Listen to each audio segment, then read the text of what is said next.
On a sunny Saturday afternoon in July 2004, she stepped onto Wimbledon centre court as an unknown 17-year-old and walked off a household name.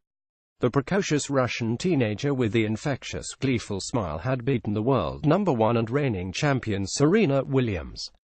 With that victory in the final, Sharapova became the third youngest woman in history to be crowned champion at the All England Club. I remember a moment with my coach after winning a quarter-final at that Wimbledon, Sharapova tells CNN's Don Riddle as she reflects on her victorious run to a first Grand Slam title.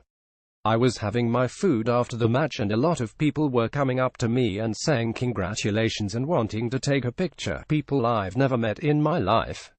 I just noticed this wave of people and so did my coach, added Sharapova, referring to Mauricio Haddad. He immediately came up to me and he was almost whispering in my ear, "Okay, things are changing." She vividly remembers him telling her, "They've changed right now from this moment. You're a semi-finalist at Wimbledon. You're 17 years old. You have to put those horse blinders on." Sharapova describes that victory as a pivotal moment in her career. The endorsements and sponsorship deals began to rain in, kickstarting brand Sharapova. That Sharapova had so much to gain from a single victory only served to emphasize the opposite for her beaten opponent. "Look, I think Serena in the particular match had everything to lose compared to myself," she says. "I mean, I was the underdog. If I lost that match, I would be the happiest kid on the planet." Wimbledon finalist: "Who would have thought? No one expected that from me. He's a two-time defending champion. There's a lot more on the line and I think I sensed that. That didn't scare me, it only wanted me to win more." As Grand Slam tournaments wear on and the number of players dwindle, the locker room becomes a quiet, empty place. You feel like you're the only two people on the planet, Sharapova says, reliving that private moment. You share a lot of moments with them. It's like you're so connected but yet you're so far apart because they're your competitors. In her book, Sharapova lucidly describes the way she heard Williams sobbing in the locker room after the final. Intruding in that most personal and painful of moments is something Sharapova believes Williams has never forgiven her for. Obviously it was a disappointing loss to her because she was expected to win, she says. "I'm sure she expected to win that match, another Wimbledon final. So I think that disappointment really, it stirred something up. She didn't want to lose to me again," though the day belonged to Sharapova. The head-to-head since makes for grim reading for the Russian. Not since 2004, a run stretching 13 years and 18 matches, has she tasted victory against Williams. "Well, I say SHES owned me," the 30-year-old admits bluntly.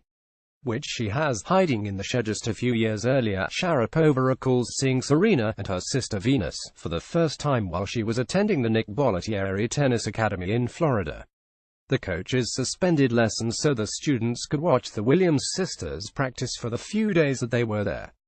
Sharapova's father insisted she go to watch these incredible athletes. She recalls him telling her, "I want you to watch, and I want you to just look in their eyes to see the desire and the passion, to see how they play the game," was Yuri Sharapova's advice. Not wanting to give the sisters the satisfaction of seeing her in the stands, Sharapova found an unconventional hiding place from which she could observe. "Okay, there's a wooden shed behind the court," she explains. "It was like a video shed, where they do video analysis.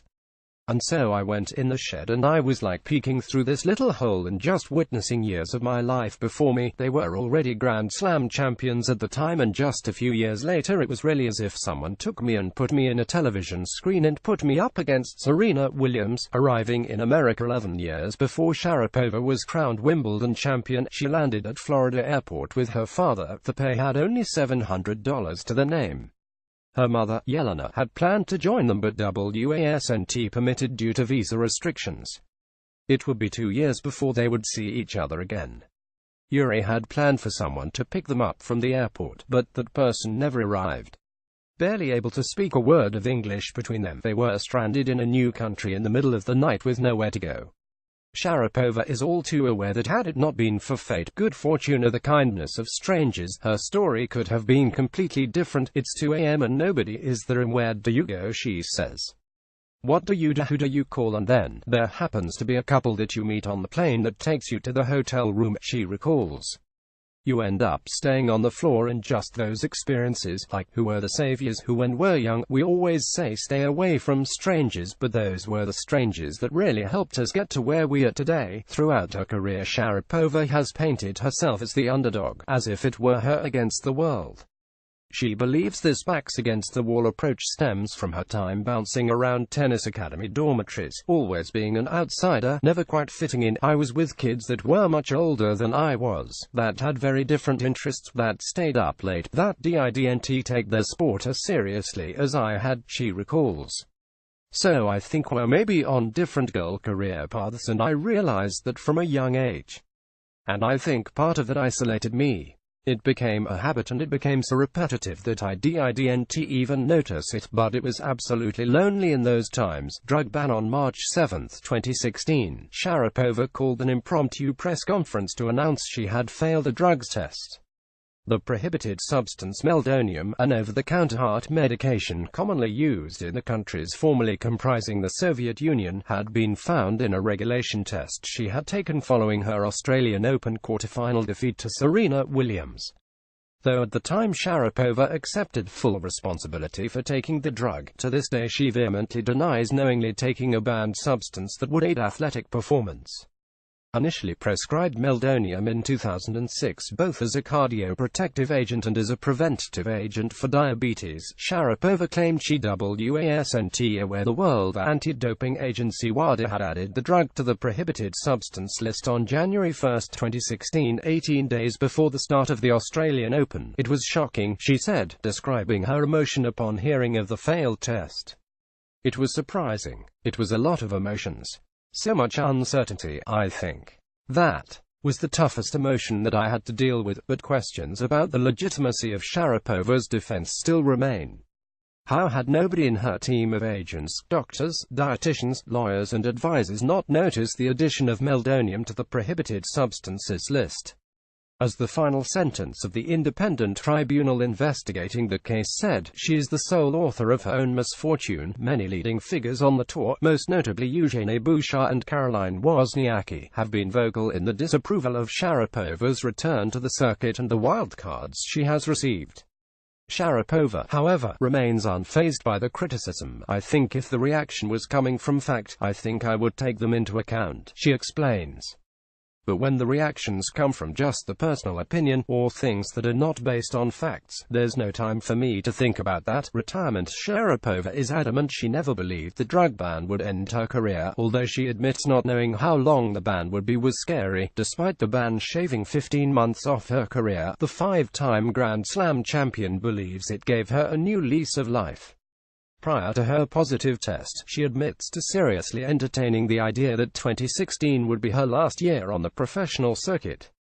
After suffering multiple shoulder injuries in her early 20s and undergoing surgery, Sharapova was unsure whether her body could continue to cope with the rigors of the tour, much less whether she had the desire to continue playing, to keep doing that grind, 6 days a week, 4 hours on end, she says. Competing at 18, 19 tournaments a year and doing it over and over. You know, it's a combination of things that get you to a high, whether it's a ranking or a high position, and all those things have to come together. I always knew that I had a passion for the sport, but I just felt like I would just one day want to sit on the couch. And I don't know, sitting on the couch gets pretty boring. Sharapova says she would like to end her career on her own terms, but, as of yet, doesn't know herself what this means. I don't know if it's a Grand Slam. I don't know if it's another victory. I don't know if it's a personal victory. I don't know, she says. I think we know so many things. We know scheduling, we know events, but all I know is things that I've achieved. I know all those things. I know what I'm capable of. I know how much desire I have, and I still feel like I have a lot to bring. This story's headline has been updated with an additional quote from Maria Sharapova and makes clear that the coach she talks about at Wimbledon in 2004 was Mauricio Haddad.